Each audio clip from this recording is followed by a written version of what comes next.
Meski telah menemukan ada unsur pidana dari kasus kematian dosen Universitas 17 Agustus 1945, Untag, Semarang, Dwinanda Lincia Livai, 35, polisi belum juga menetapkan tersangka.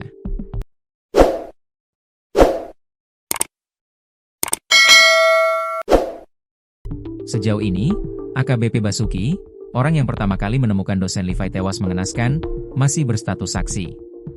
Dosen Livai sebelumnya ditemukan tewas di satu kamar nomor 210 Kos Hotel, Kostel, Jalan Telaga Bodas Raya nomor 11 Karangrejo, Gajah Mungkur, Kota Semarang, Senin, 17 November 2025. AKBP Basuki disebut berada di lokasi TKP, dan melihat detik-detik dosen Livai tewas.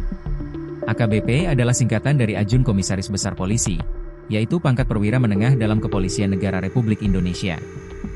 Pangkat ini setingkat di bawah Komisaris Besar Polisi, Kombes, dan berada di atas Komisaris Polisi, Kompol. Biasanya, pejabat dengan pangkat AKBP menjabat posisi strategis seperti Kapolres, Wakapolres, atau kepala satuan tertentu di kepolisian. Dikutip Tribun Lampung Co.id dari tribunjateng.com, selepas menemukan unsur pidana tersebut, kasus ini kemudian naik ke tahap penyidikan. Menurut Direktur Reserse Kriminal Umum, Dirreskrimum, Polda Jateng Kombes Pol Dwi Subagio, unsur pidana yang ditemukan dalam kasus kematian dosen Livai yakni ada tindakan kelalaian. Ia menyebut, pasal yang dikenakan dalam kasus ini yakni pasal 359 terkait kelalaian yang mengakibatkan meninggalnya orang lain.